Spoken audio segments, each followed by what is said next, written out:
Buenas tardes, buenas noches. Esta es la segunda parte de la lección 4 de la clase de la teología pastoral. Y en esta tarde vamos a hablar sobre la teología de la adoración. Permíteme compartir mi pantalla un ratito y estaremos entrando de lleno a esta clase.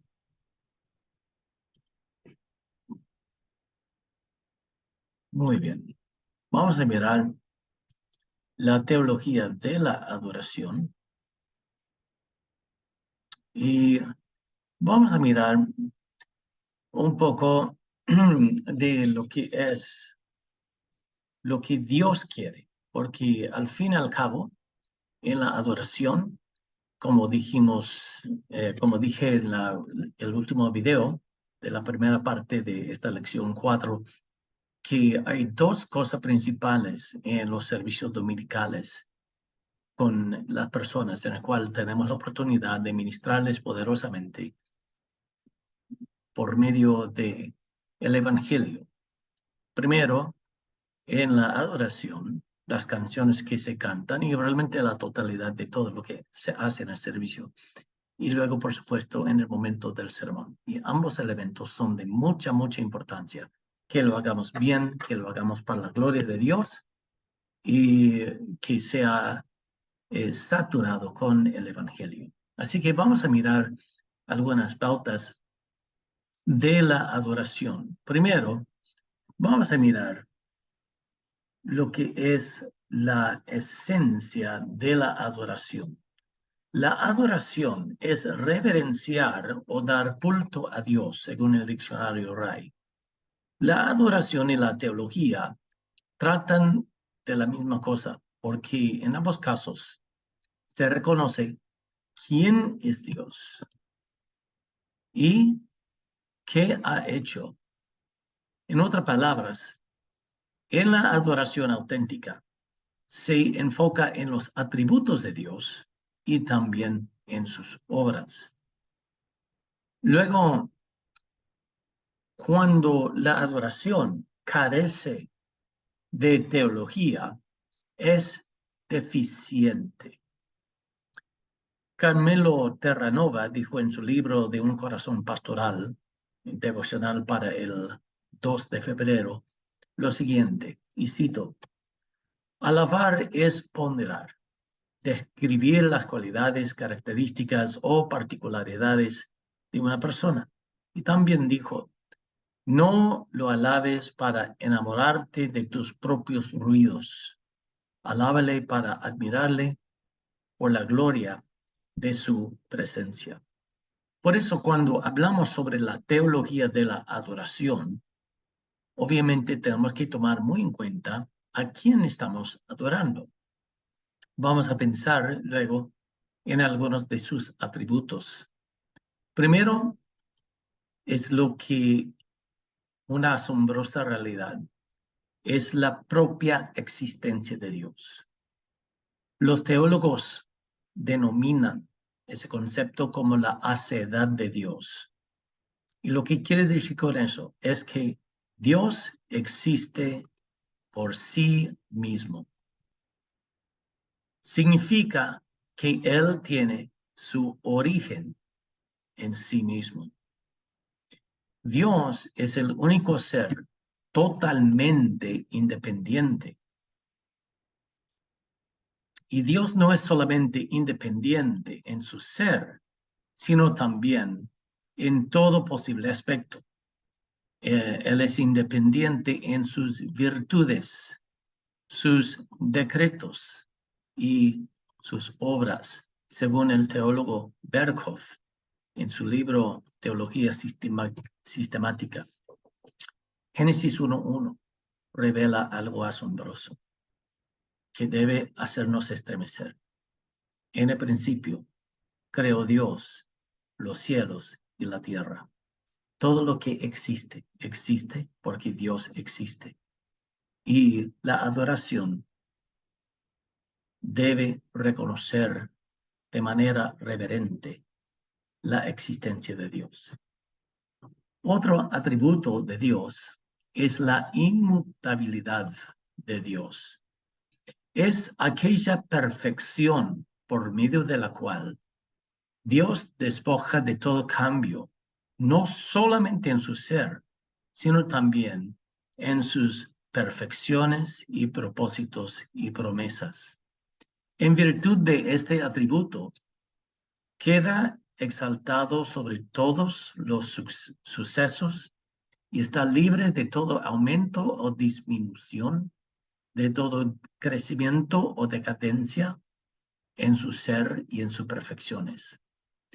Su conocimiento, sus planes, sus principios morales y voliciones permanecen para siempre los mismos.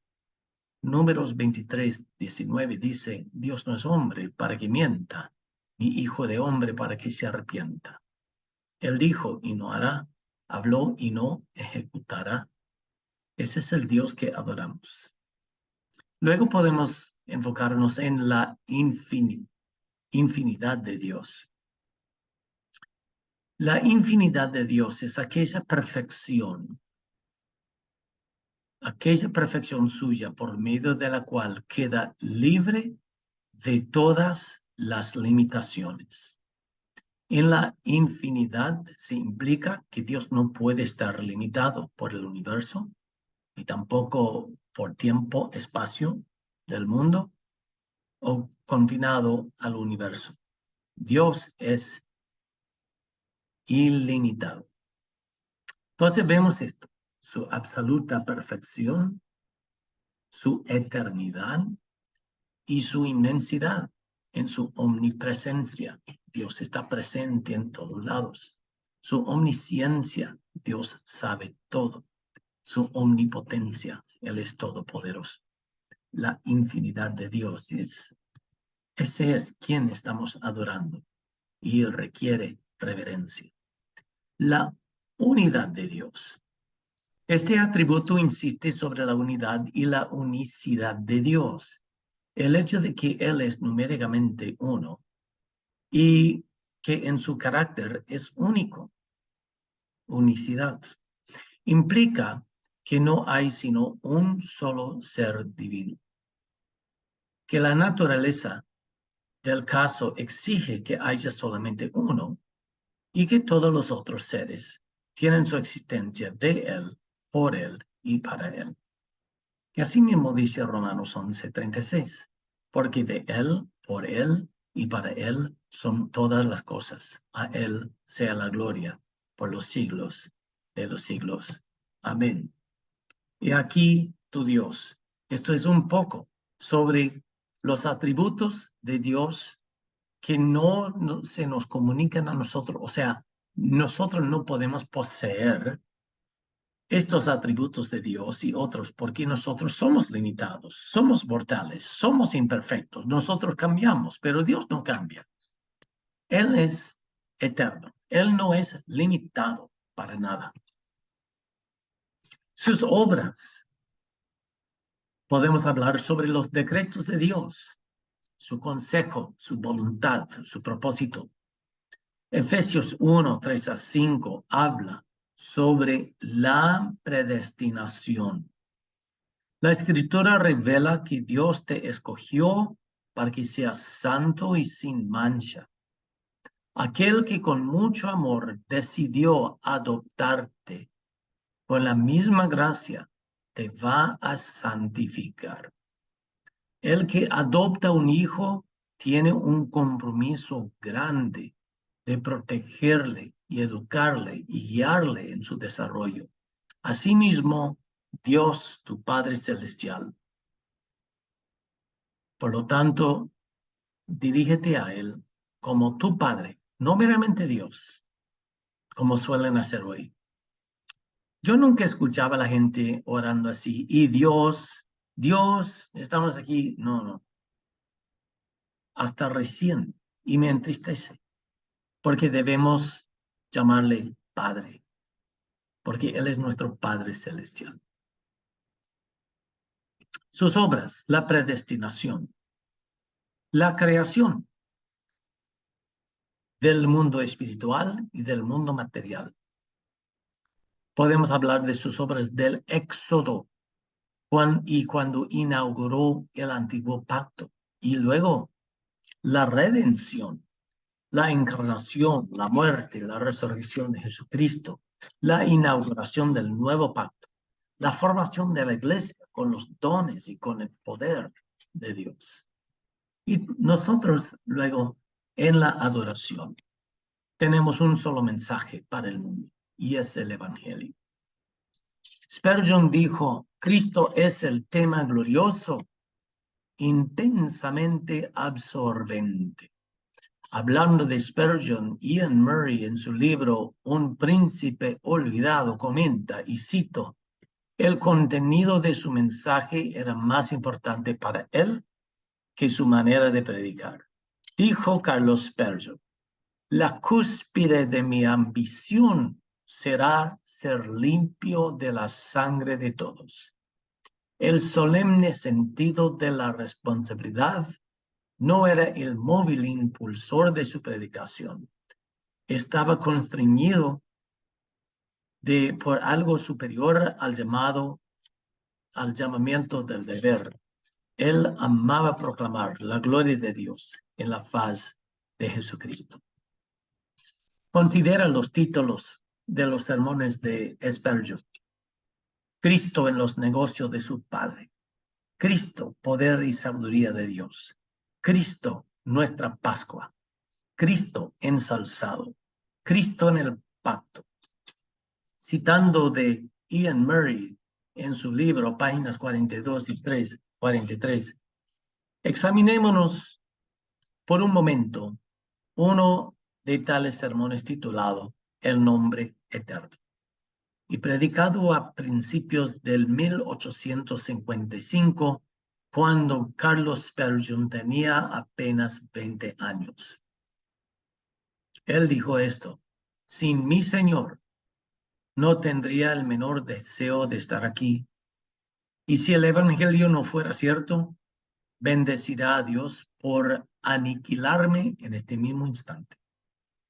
Muchos años después, la señora de Spurgeon recordaba este mismo sermón y describe del modo siguiente su final, cuando la voz de Spurgeon casi estaba extinguido a causa del agotamiento físico. Su señora escribió esto.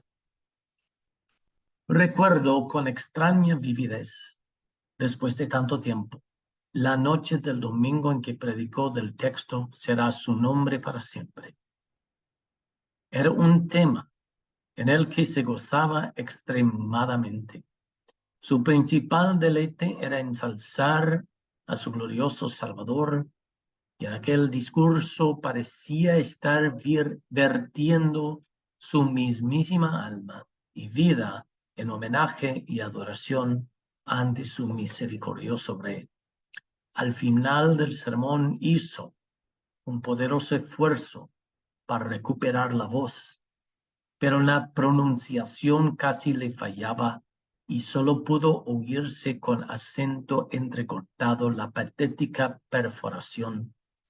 Perezca mi nombre, pero sea para siempre el nombre de Cristo. Jesús, Jesús, Jesús, coronadle Señor de todos. Y entonces se desplomó y casi desmayado en la silla que había tras él. Todo el culto, hermanos, desde la adoración hasta la predicación, debe predicar a Cristo y la salvación que Él compró en la cruz. Una letra bíblica y evangélica apunta no solo a las emociones, sino a la mente y a la voluntad de la persona. ¿Qué es un adorador? Romanos 12, 1 y 2 dice, así que hermanos os ruego por la misericordia de Dios que presentéis vuestro cuerpo como sacrificio vivo, santo, agradable a Dios, que vuestro culto racional. No os conforméis a este siglo, sino transformaos por medio de la renovación de vuestro entendimiento, para que comprobéis cuál sea la buena voluntad de Dios, agradable y perfecta. ¿Qué es un adorador? Es alguien genuinamente convertido, con evidencia de arrepentimiento y confianza en Cristo. Y entiende que la salvación por gracia y sabe que tiene la vida eterna. Juan 10, 27 a 28 dice, mis ovejas oyen mi voz y me siguen y yo las doy vida eterna y no perecerán jamás y nadie las arrebatará de mi mano. Primera de Juan 5:13 dice, estas cosas os he escrito a vosotros que creéis en el nombre del Hijo de Dios para que sepáis que tenéis la vida eterna. Un adorador es un discípulo de Jesucristo que crece espiritualmente hablando. Segundo de Pedro 1, 3 a 10 dice, añadid a vuestra fe virtud, a la virtud conocimiento, al conocimiento dominio propio, al dominio propio afecto fraternal, al afecto fraternal amor. Porque si estas cosas están en vosotros y abunden, no os dejará ociosos ni sin fruto en cuanto al conocimiento de Dios. Por eso, todo músico en nuestras iglesias debe seguir un plan de lectura bíblica, debe estudiar la teología, debe memorizar las escrituras claves y discipular a otros o tener por lo menos un compañero de oración. Así, el músico será un miembro saludable que vive de acuerdo con el pacto de membresía, estaría sometido a la autoridad, guardaría la unidad de la congregación y viviría en la santidad. ¿Cómo se debe adorar a Dios? En Juan 4, 23 y 24 revela que hay que adorarle en espíritu y en verdad. Adorarle en espíritu quiere decir que es una adoración que nace de la justificación por la fe y de la vida en el espíritu para vivir en santidad y tener poder para testificar. Es el Espíritu Santo y nadie más que aplica la obra que Cristo ejecutó en la cruz. Y adorarle en espíritu es tener el Espíritu Santo que evidencia con la nueva naturaleza en nuestras vidas. También hay que orarle en espíritu, pero también en verdad, en contenido con la letra. Colosenses 3:16 dice, la palabra de Cristo more en abundancia en vosotros, enseñándoos y exhortándoos unos a otros en toda sabiduría, cantando con gracia en vuestros corazones al Señor con salmos e himnos y cánticos espirituales. Luego estamos viendo que los salmos, se debe leer el salmo en todos los cultos. Y los himnos y los cánticos espirituales deben estar saturados con la palabra de Cristo. Porque dice, la palabra de Cristo more en abundancia en vosotros, enseñando, exhortando y cantando, todo debe estar saturado con la palabra de Cristo. Y aquí también en Efesios 5:19 habla un poco más sobre la adoración, hablando entre vosotros con salmos, con himnos y cánticos espirituales, cantando y alabando al Señor en vuestros corazones. Hay que adorarle en verdad, según las normas bíblicas, sin inventos. Hubo una discusión dónde adorar, en Samaria o Jerusalén. Y los samaritanos tenían buenas intenciones y tenían toda la razón en que tenían un templo donde adoraban al Señor Y lamentablemente ese templo fue destruido por los judíos, muy celosos. Y eso fue muy malo. Pero la verdad es que la salvación pertenece a los judíos y viene por medio de los judíos. Entonces, hay que adorar según lo que quiere Dios, no según nuestros inventos. Yo veo muchas innovaciones y realmente hay que evaluar. ¿Eso es de Dios? ¿Eso es bíblico? ¿De eso se trata? ¿Eso sigue las instrucciones de la Biblia? Hay que tener cuidado con eso. ¿Y sabe por qué? Porque hay un ejemplo en las Escrituras. Cuando traían el arca a Jerusalén, David había preparado un lugar y estaban contentísimos celebrando que iban a traer el arca a Jerusalén. Y tenían las buenas intenciones y organizaron un festival y David estaba muy contento y colocaron el arca de Jehová en un carro y lo estaba jalando dos bueyes. Y sufrió un accidente y un señor extendió la mano para que el arca no cayera del carro y Dios lo mató y David se asustó. Es que tenían las mejores intenciones de transportar el arca de Jehová, pero lo hacían con una ignorancia, porque en el antiguo pacto estipula que no se coloque el arca en ningún vehículo, sino que se lleva con unos palos que se metían allá y que tenía que ser cargado por los levitas, no por un carro. Y es un ejemplo que debemos tomar en serio. ¿Estamos adorando como Dios quiere o estamos innovando con lindas intenciones, pero haciendo cosas que no son apropiadas en la casa de Dios? Y estoy viendo una falta de reverencia en la casa de Dios. Estoy viendo que algunas veces sin querer y sin cuestionar las intenciones de nadie, que a veces las músicas que nosotros escogemos provocan poca seriedad en los niños. Y a veces en las visitas también, porque a veces tiene una tonalidad como del mundo, como tipo concierto, y estamos haciéndolo con las mejores intenciones, pero ¿eso realmente es lo que Dios quiere? Un concierto es otra cosa, claro que sí, pero un servicio de adoración debe conducirse de otra manera. Por ejemplo, los hijos de Aarón prendieron un fuego extraño, no autorizado. Muy difícil leer este pasaje en el Antiguo Testamento porque no entra en detalles qué era el problema con el fuego que ellos ofrecieron, pero murieron.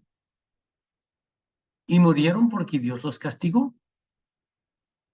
Entonces, según el nuevo pacto, ¿es apropiado que enfaticemos tanto el antiguo pacto? Algunos sacan el shofar, algunos construyen el arca del pacto. Por favor, estamos en el nuevo pacto. El antiguo pacto fue glorioso, pero el nuevo pacto es mejor. El antiguo pacto fue sombra del nuevo pacto, nada más. También hay que adorar a Dios en santidad. Y eso habla sobre la integridad y la santidad de los músicos. El hecho de que alguien sabe tocar un instrumento no quiere decir que debe estar tocando en el culto. Hay que adorarle a Dios en santidad. Hay que adorarle a Dios con reverencia para exaltar a Dios y no a los músicos. A veces la configuración del altar y la ubicación de los cantantes y los instrumentos comunican la filosofía o los valores.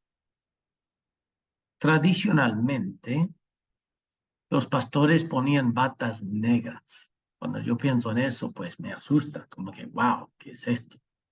¿Cuál fue la razón? Era porque ellos no querían que la atención esté en ellos, sino en Dios.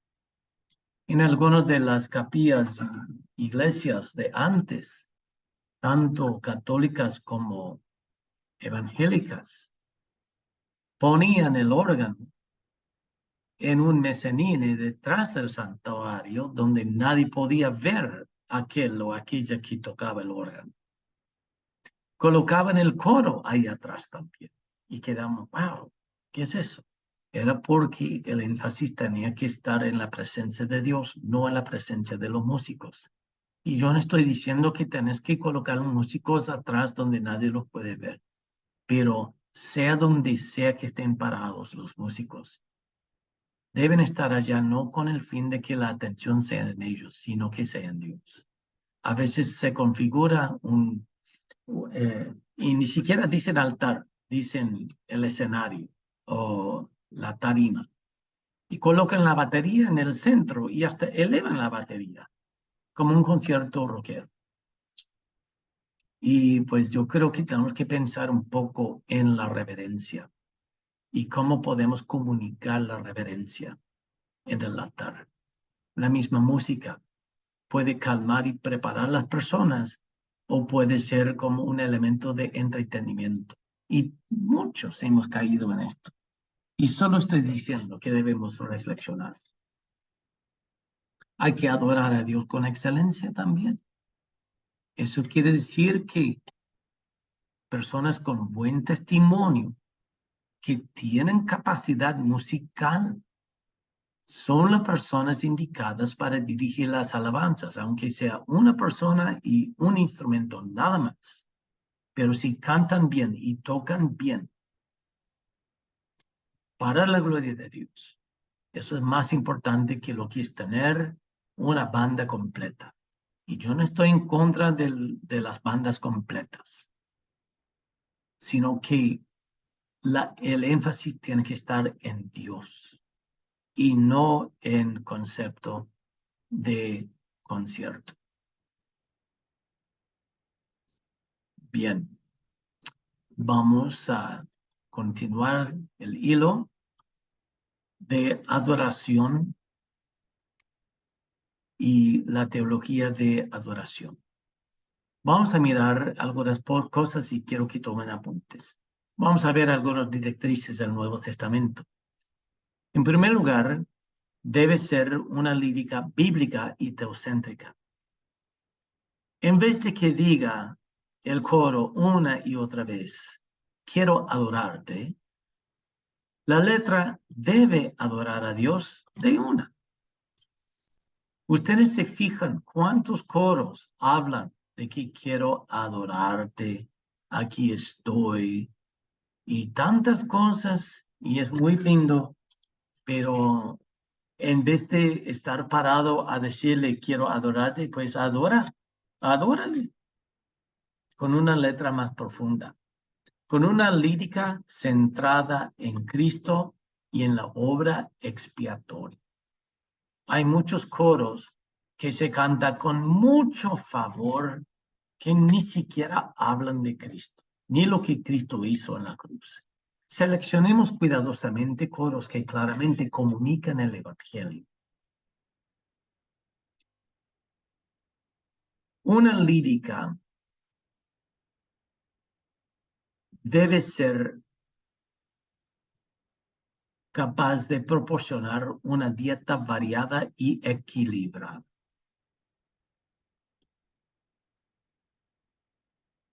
También el Nuevo Testamento indica que debe haber orden y reverencia en el culto.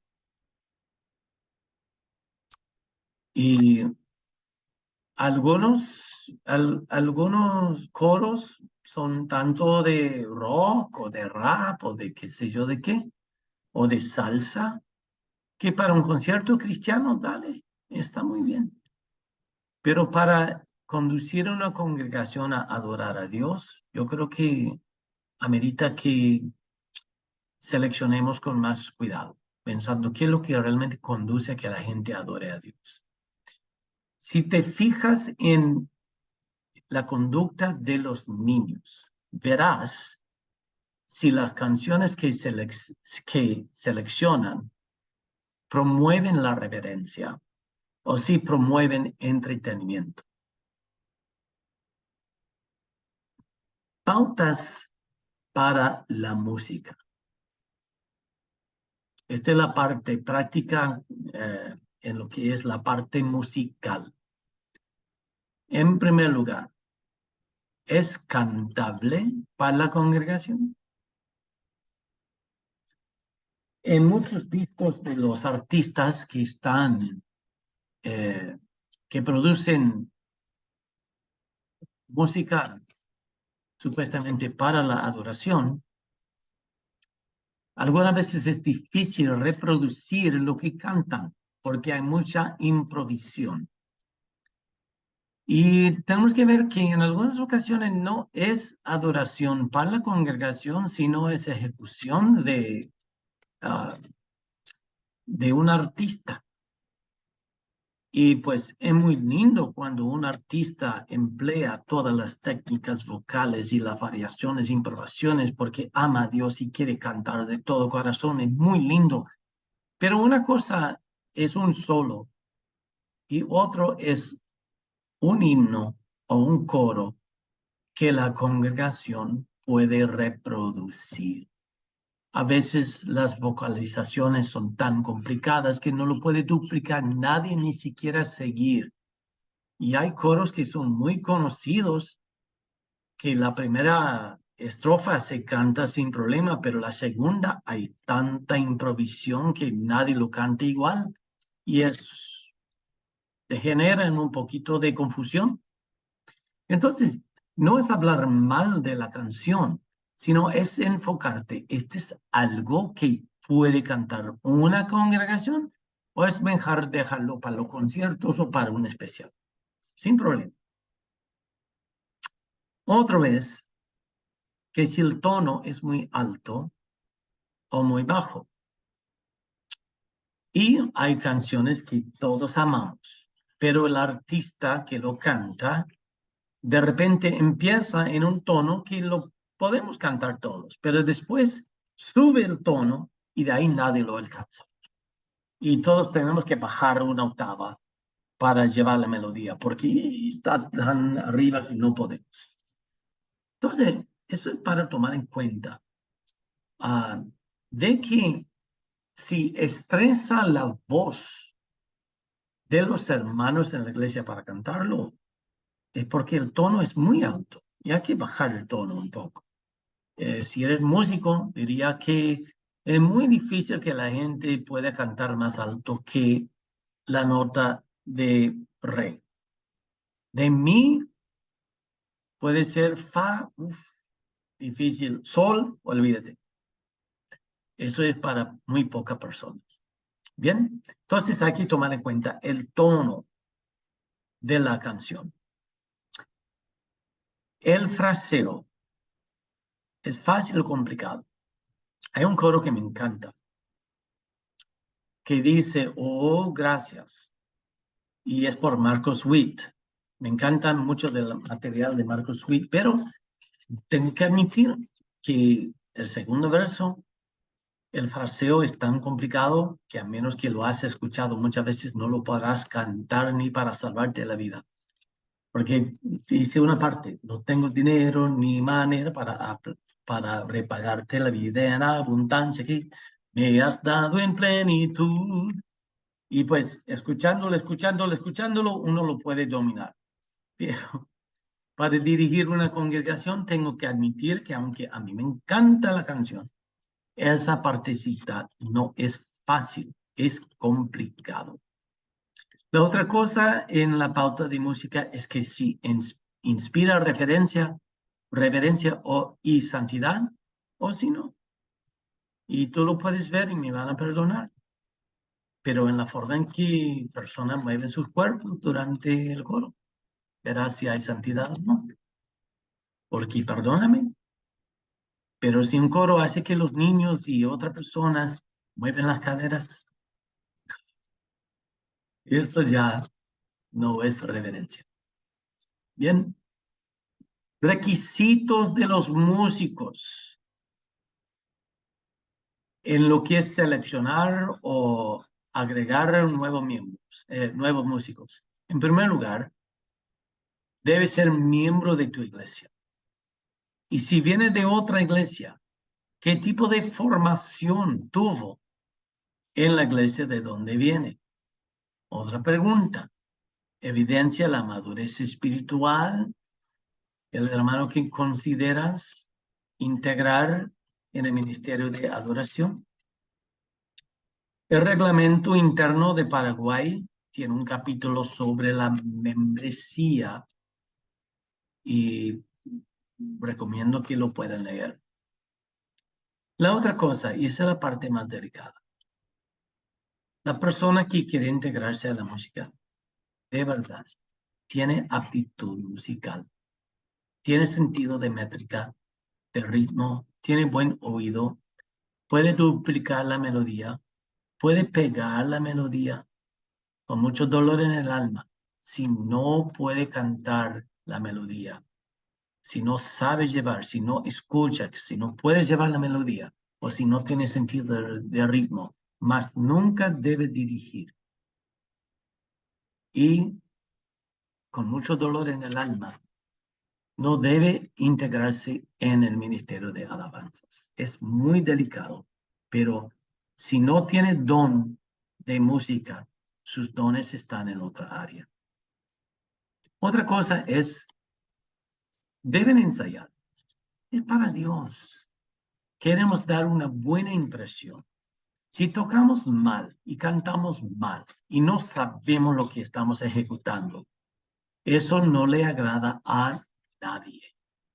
Eso hace correr las visitas.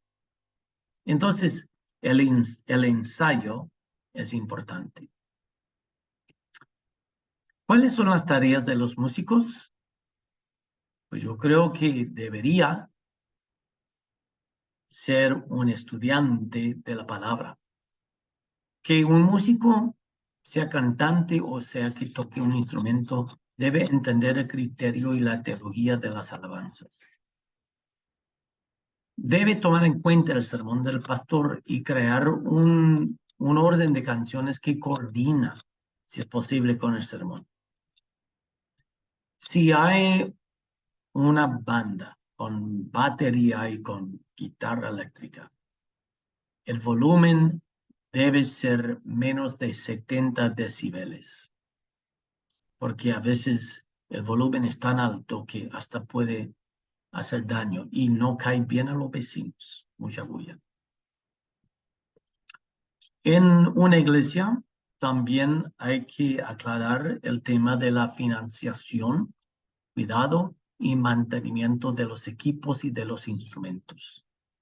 Si la iglesia ha comprado algunos instrumentos o equipo de sonido, debe mantener un inventario. Si pertenece a un músico en particular, pues eso debe ser claro con todos. También la iglesia tiene que responder para cuidar y mantener los equipos limpios y en buena condición.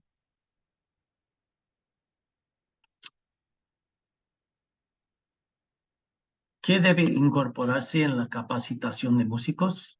Bueno, que sean capacitados para analizar la diferencia entre la letra antropocéntrica y teocéntrica. O sea, la letra, si está muy centrado en nosotros, o si la letra está centrada en Dios.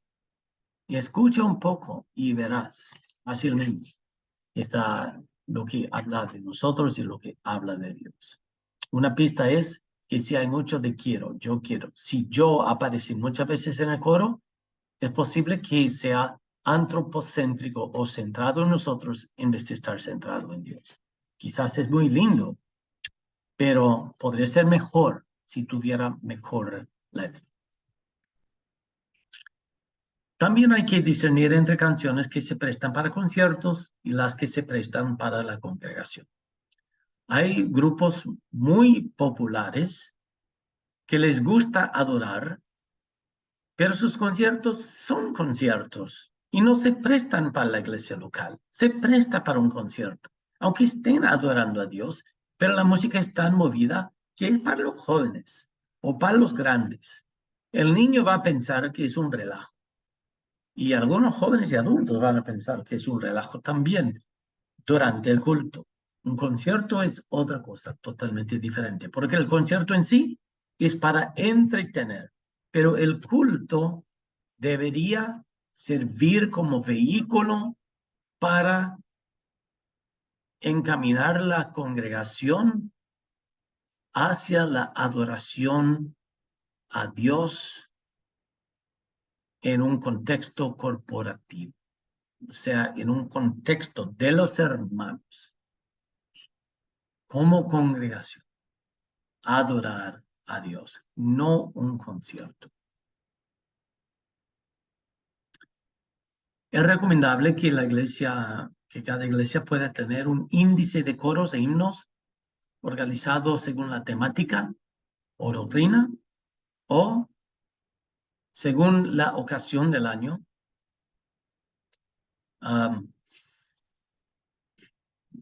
Para poder facilitar la selección de una buena dieta de adoración. Hay que expandir el repertorio de las alabanzas de la iglesia para abarcar las doctrinas y ocasiones especiales del año. Por ejemplo, la resurrección, la celebración de la Santa Cena, la Natividad, el Advenimiento.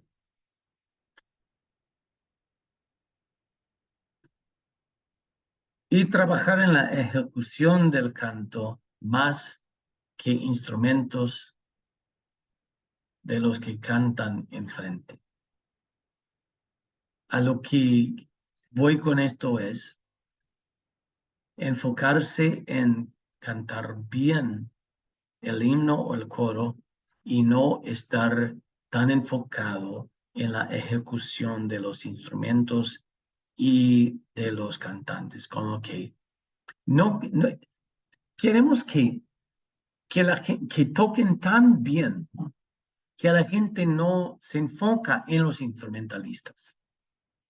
Si se toca muy mal, algunos se van a dar cuenta y van a decir, chacho, que tocan mal. Otros, si tocamos demasiado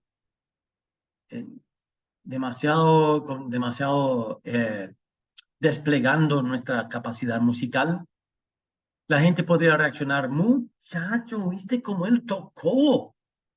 Es un capo. Pues eso, eso no es lo que queremos. No queremos que nos enfoquen en nosotros, queremos que enfoquen en Dios. Y entonces ya queremos tener cuidado con eso. Esto, que todos los instrumentalistas entienden que no necesariamente estarán tocando durante todas las canciones y que en algunas canciones quizás ni van a tocar su instrumento. El hecho de que tenés un baterista no quiere decir que él no necesariamente va a tocar en todos los coros. Puede haber un coro que no se necesita batería. O puede haber un tramo del coro en el cual la batería no se toca y el bajo igual. Puede que sea piano solamente o guitarra solamente por ejemplo. Y luego vienen los otros instrumentos. La otra cosita que sería fenomenal es que todos los instrumentalistas canten cuando no están tocando. Y si es posible que canten mientras toquen. Otro, nuevamente, la prioridad en un culto no es que se oigan los instrumentos, sino que se oigan las voces de la congregación, no de los cantantes. La congregación, cantantes, instrumentalistas, están para facilitar a que la congregación pueda cantar. Punto 9. Que la batería y las percusiones no sean tan fuertes. Hay que trabajar en eso, porque no estamos tocando en un estadio ni tampoco en un concierto. Otra vez que sepan seleccionar los coros para dar una alimentación espiritual doctrinal. Y que los músicos cuiden los equipos. Y bueno, este es el material de la segunda parte de la lección 4 de la clase Teología Pastoral en el Instituto Ministerial Aliancista de Paraguay. Muchas gracias por escuchar. Que Dios les bendiga.